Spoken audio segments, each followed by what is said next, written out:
enabling her yourselves. I'm definitely looking forward to seeing how much Aqua can farm in this game, and if he can farm safely, because especially the two supports of Entity are gonna likely try to roam a decent amount. You got the Wolves to scout as well, one level 5, level 7 on the Lycan, and you can try and pretty much catch the Luna off guard as much as possible. But that's where the Night Stalker, of course, comes in with the Lina to try and open everything up. Borani and Stormstormer tipping each other. Good luck, have fun. Good luck, have fun, baby. There we go. Just to show you, and sometimes we don't always make up the storylines. Again, I'm sure there's no real hatred there or bad blood, but, you know, the friendly competition, right? The spirit of competition exists. Yeah, that's what you want to see. Just who's going to be able to win out that duel. Normally it would be very slightly Lina favorite. The top is also insanely strong these days. So there's skill potential on both sides. Don't really think there's going to be much aggression at the start, though. Just a bit of scouting with the Wolves. I'd be curious to see whether or not anyone's going to get these camps blocked. Oh, I see. That's going to have to be something for us to check out in a bit. Oh, yes. Love it, guys. Yep, got to show off all the Ags voice lines, of course. Still, the best voice line that there is at the moment is Papa. Yes. What is it again? My friends and I were just complaining that neither of us have been able to unbox one of those yet. Isn't it magical, right? Yeah, isn't it magical, Papa? Oh, it's honestly one of the greatest. And I do hope that at least the next 2 games will at least an Ogre Magi, because that Jakiro skin is absolutely the best that's ever been created. Oh yeah, I've been very fortunate to unbox one of those, although I don't know how fortunate it is, because I did have to buy 15 of them. But anyway, did it for the Battle Pass levels. That's what I tell myself. That's the same lie we tell ourselves every year. Every year, sometimes twice a year, you know? And sometimes when Valve is really feeling the pinch, thrice even. These teams, however, speaking of threes, of course, in best-of-1 tiebreakers, just because we haven't really explained the formats, Chicken Fighters are playing twice in a row currently. I suppose the draws were most likely random. They play best-of-1 versus Entity. Next up, they're playing versus Brame, and then Brame takes on Entity at the final best-of-1. Of course, because they're best-of-1s, and it's a 3-way tie, we can go into infinite tiebreakers here. Now, if that's the case, we are going to play 1 additional round tonight, and if we're still tied, we come back tomorrow to break it. So a possibility to have, as he said, endless tiebreakers, which is also always fun because more Dota means more fun. Oh, absolutely. When doesn't it? Free Dota. You know, it's like when you go to the baseball game and they never stop playing. Oh, wait, I'm not casting NA. I can't make baseball jokes. Darn it. First of all, baseball? Ew. Top lane, they might have a kill here. Onto the Snapfire. Eric trying to crawl away. The Cookie as well to increase the distance. Crystal's going to be slowed by that Scatterblast, but sped up by the Thirst movement speed, having the vision, easily picking up the kill.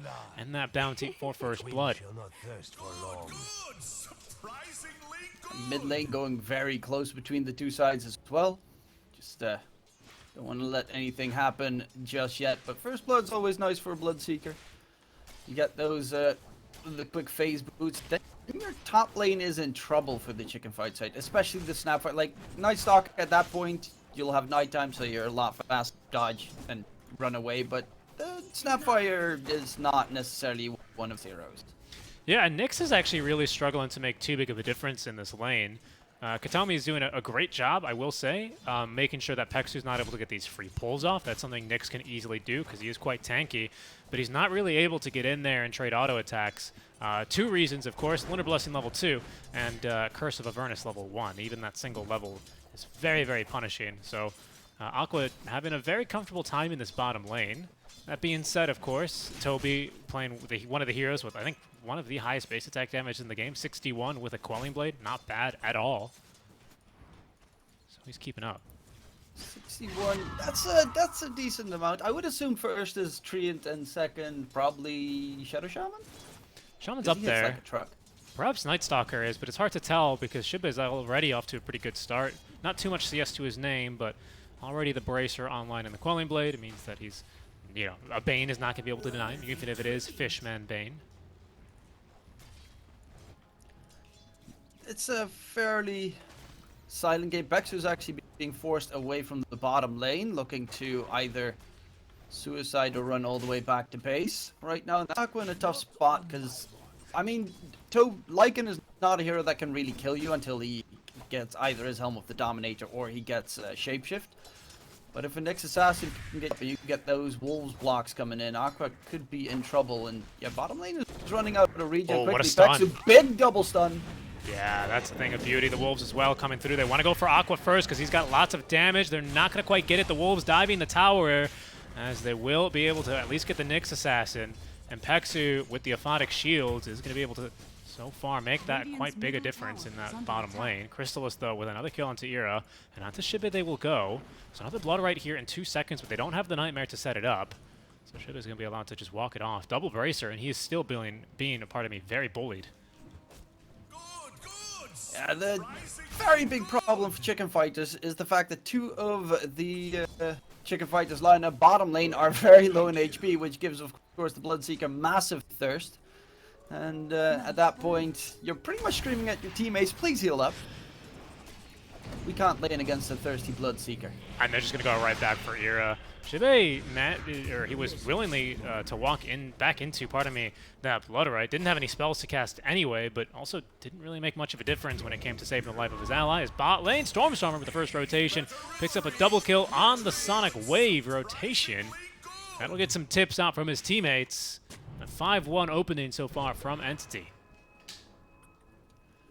And Bora tried to actually rotate top, TP'd in, but cancelled his TP at the last second. So loses the TP, doesn't get a good rotation to get some kills going. And well, currently a 2k net worth lead for Entity. Not looking too great for the Chicken Fighter side of things, especially considering Crystallis just has a free lane top. It's nighttime, but the Bloodseeker completely dominating the lane against the Night Stalker. Even though Night Stalker has 2 bracers, just if you walk, speaking of which, mid lane Bora is in a lot of trouble.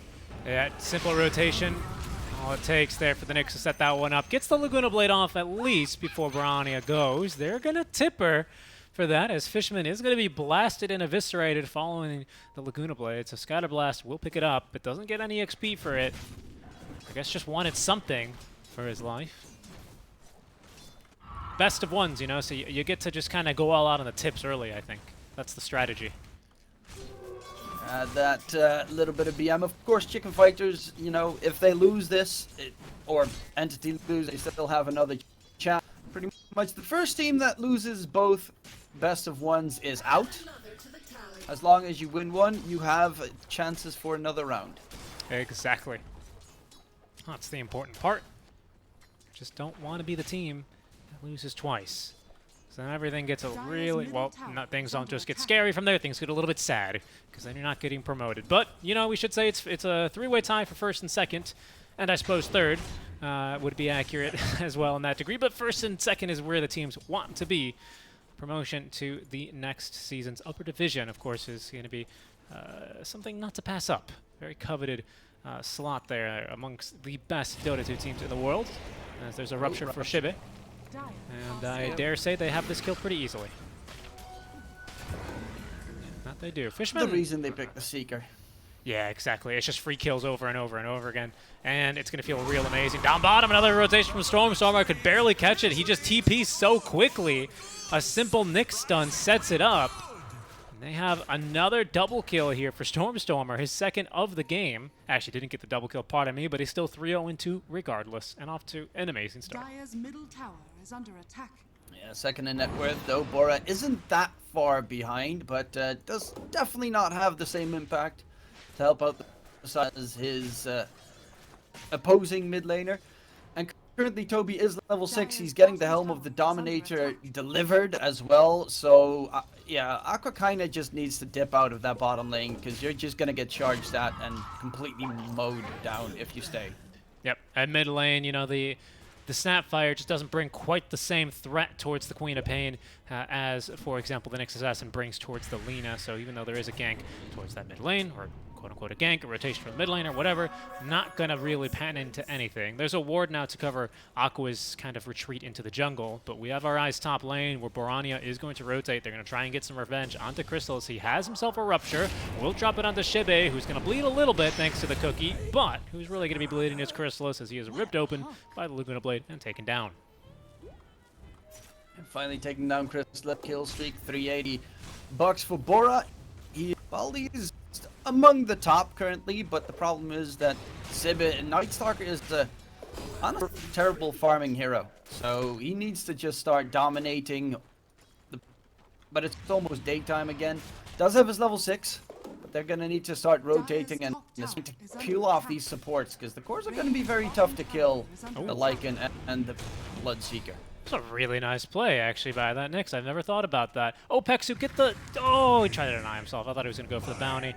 That was a really clever play. That Nyx waited for the Aphotic Shield. I guess he calculated, or he knew when it was about to be timed out, and he activated the Spiked Carapace preemptively and reflected the total amount of damage done to the shields, because when Aphotic Shield pops, it pops with however much damage it absorbs, up to the max, right? Or none, if you never got hit by anything.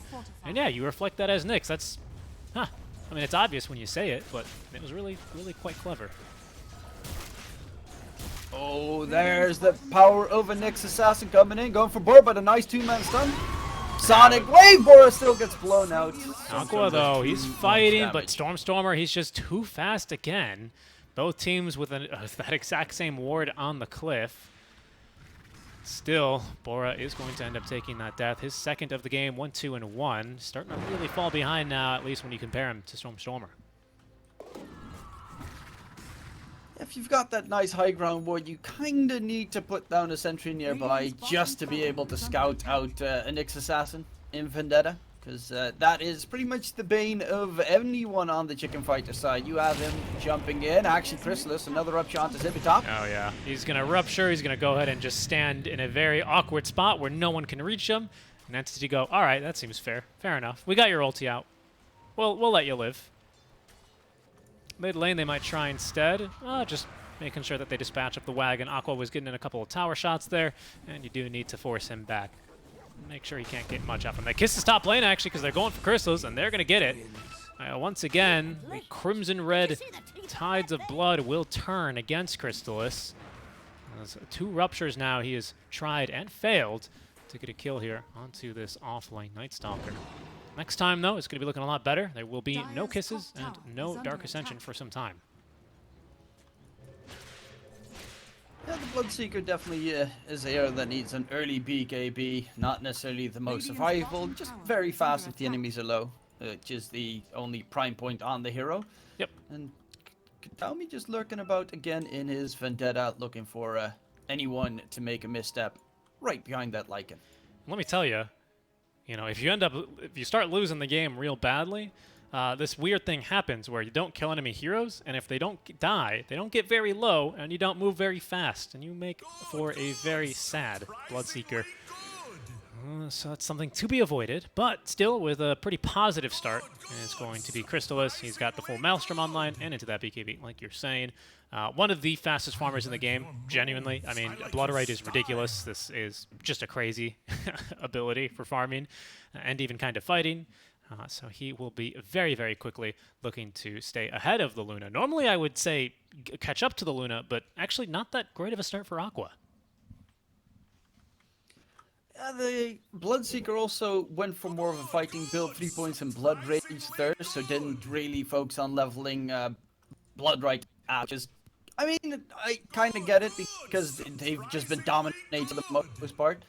Though, with a Bane in your lane, you'd just get that easy Nightmare setup and get the blast of pure damage from the Bloodrite to come through.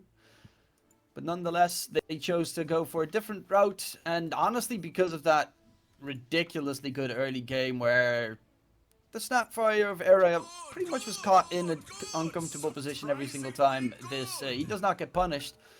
And with a quick Maelstrom, you can farm very quickly as well. However, yeah, Aqua is still a threat. Luna, for some reason, always can find some farm. They're going to fight. There's going to be now the ultimate active. They're going straight for Barani. They're wasting no time. And actually, he's reflected a stun on the Carapace. And Pale's going to find him a Votic Shield to dispel. But the Scream of Pain from Stormstormer will still pick off that Lina. My goodness. Entity Gaming, they're red hot, but not from the fire that Bora's given them. More just from all the kills that they're finding. As we get another pause. And an immediate G. Well, that was a quick one. Though Fishman up on the high ground, but this is the problem. You can't Fiend's Grip Peksu or anyone if Peksu is nearby. Yeah. So you just have to let it go. Yeah, very frustrating. But that's the way the hero works, you know. If you're able to just completely shut down for up to 11 seconds, a 9-slotted BKB active Phantom Assassin, you know, it has to also be, to be balanced, that you're also countered by one hero at level 6. I think it's the only way to be fair. I do despise one hero in particular that counters like a lot of different other heroes in the game, and that is Silencer. Like, if you pick a Bane, enemy picks Silencer, and you're like, oh, I can literally do nothing this game. Nice. Okay. I'm a useless hero. That's fair. I mean, I get where you're coming from. I still reckon, you know, there's a couple of outplays there. I mean, Silencer, you just need items to outfarm him, or to outplay him. You get a Lotus, you get a Yules, you know. Oh. Nice shot by Ira. No way you're ever gonna what am I saying? Outward, that it's the word I'm looking for. Snapfire. Not with a little Shredder. Okay, maybe, well, you still aren't, actually, as Ira gets the deny on the Observer Ward. Nicely done. That's painful right there. That's painful. Wow. It's a nightmare, isn't it, this cast? Oh, no, stop it! Oh, let me tell you, mate. Sometimes, you know, the casts, when they get good, they're just absolutely gripping. Okay, I'm done. I don't make this man stop, please. I don't really have one for Enfeeble or Brain Sap, to be honest. Not a good one, anyway. Not like any of those. The puns are absolutely magnificent, though. Now, got my top lane finally pushing out the tier 1 tower, but 14 minutes still standing. That is, well, that doesn't bode well, considering they have a pretty decent pushing lineup. Yeah, Bora's going to start to get in some damage. They didn't really go for little Shredder builds, although we have itemized into little Shredder build quite interestingly for Ira. Hold on, I'll get back to you on that, because there's a smoke play coming. Shibe. Oh, they're looking for him there. Want to rupture him real bad, and there he goes, but he's already on top of the Bane, having silenced him. They're going to push him back now with the Sonic Wave, and the Brain Sap from Fishman picks up the kill. Chrysalis, with all this thirst movement speed, jumps right onto Aqua, drinks him right on up, and they're going to be chasing Ira. That's an easy kill for them. Down he will go. And I believe they've also gotten, yes, Peksu, who is trying to hide underneath his tier 1 tower. No way he's hiding from Toby. He's way too fast. Yeah, they're playing absolutely solid, and especially Storm. He's had some incredibly impactful Sonic Waves. Also, there's not really a massive reason this game for him to get like Yules or a BKB before the Kaya-san, so he doesn't really get punished in that regard. Of course, you do have that silence from the Night Stalker, but their main focus Bane every single time, because they need to make sure the Bane doesn't get a nasty Fiend Grip going.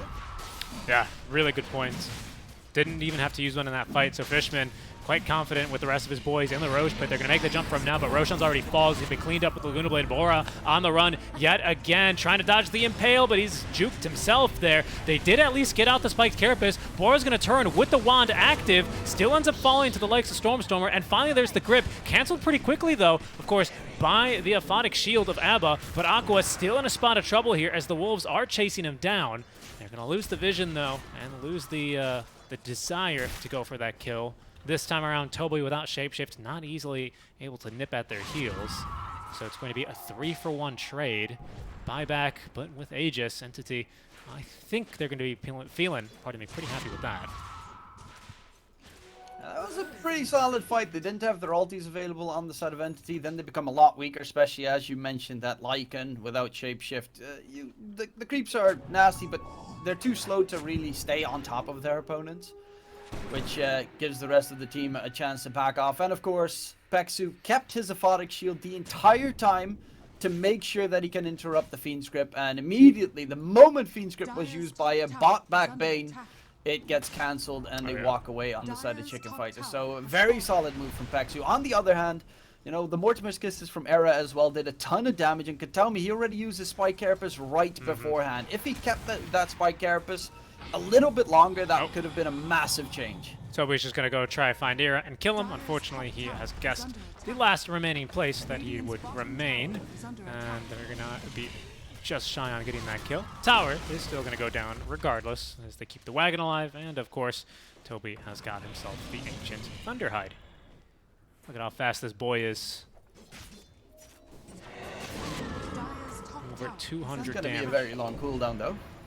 Yes, it is. And a little bit painful when you still are playing around this Aegis. 3 minutes duration remaining on it. Who's this? Shibe. Ooh, not quite yet scouted there.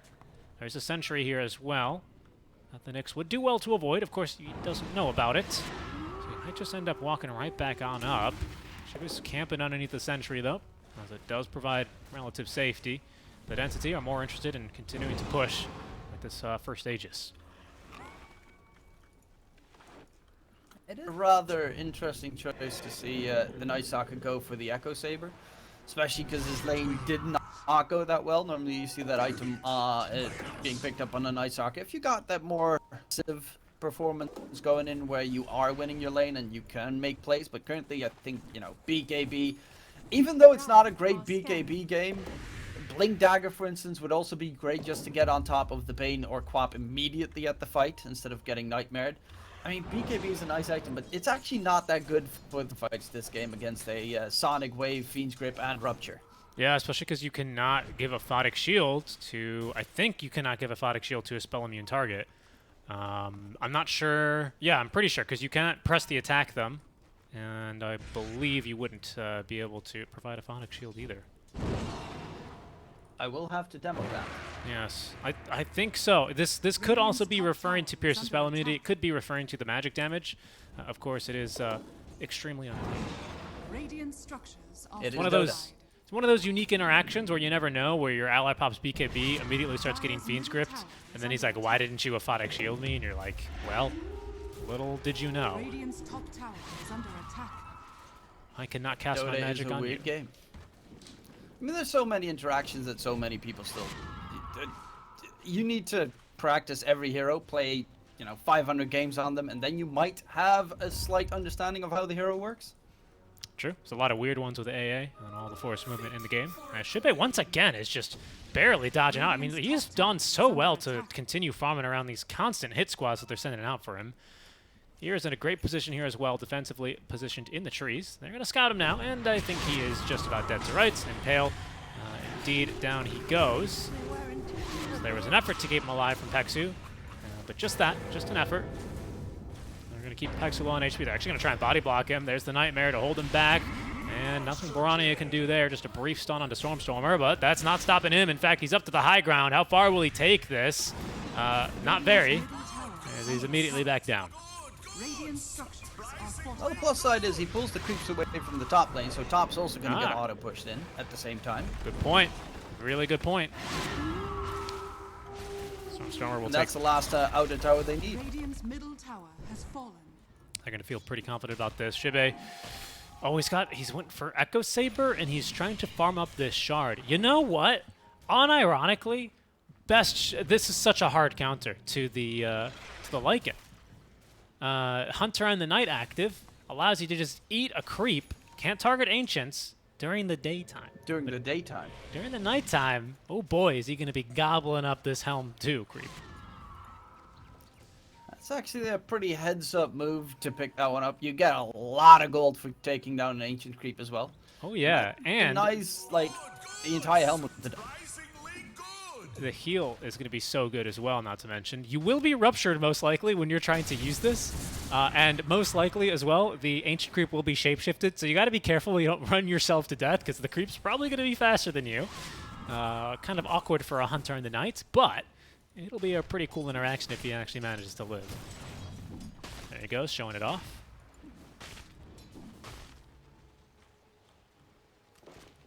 What's the cooldown? 20 seconds on 20 the seconds. cooldown. Okay. You might Not even get that it bad. twice in one fight. You know, probably not onto 2 ancient creeps, but you know, onto a lane creep or whatever's around. And it's just a flat heal. It's a flat percentage base heal no matter what you eat. Radiant are scanning. Eat a courier, 35%. That's value right there. Eat an ancient Why granite would you golem, get a Doom? 35%. Eat a skeleton, 35%. Meh. Doesn't matter. Skeleton? Yeah.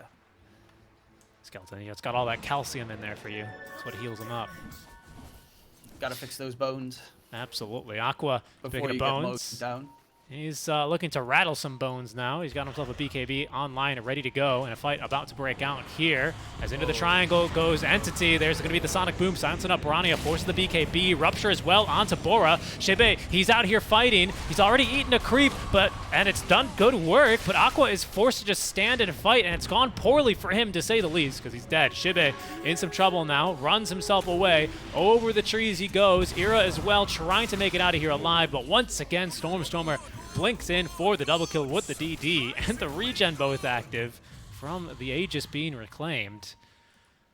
Oh, Entity. These fights they're so one-sided, man. Yeah, that was pure run at you, Dota. One thing that I did really love is fighting very early on in the fight. Peksu did pop his ulti. Think he manually popped it. And immediately, the second it got popped, Fishman Fiends gripped him. Because he's the only one that could save anyone in the fight. I'm going to take him out. He had a full duration Fiends grip on top of Aladdin, and Peksu could not do anything to save his teammates the entire fight. So that was a very heads-up move from Fishman. It's actually still a ward here. We're watching a replay of that previous fight. Might have to cut back. Peksu's being chased back. Drums even utilized. But no, they're not going to get anyone for this. They were just posturing for Roche, which could have respawned, what is that, 10 seconds ago? But will actually be respawning in 30 seconds. Teams don't know that, of course. They know it's now up to 2.5 minutes from now. So that's going to be the next biggest point. Next shard on that bad boy. Remember when he came with cheese? Good times. Yeah, but you know, cheese is one of those items that most of the people don't really care about that much. A lot of the times at the end of the game, They ruptured people Bora. ignoring it. Okay, can they actually kill him though? They're gonna try. Here come the creeps. Hunter in the Night is ready, but of course he can't use it on the Ancient, and Crystal's gonna run in for the kill. Easy peasy. Kisses are coming down, canceled by the Spike Carapace. There's the Fiend's Grip immediately, and not enough mana for the Aphotic Shield, but he can't cast it. He cannot cast it on spell immune targets. They're gonna turn back for Ira, but I mean, he's already given up. GG, well played. Shiba hands off the keyboard. That's it. The best of one going the way of Entity in 24 minutes. Yep, this was honestly from about the first 2 minutes.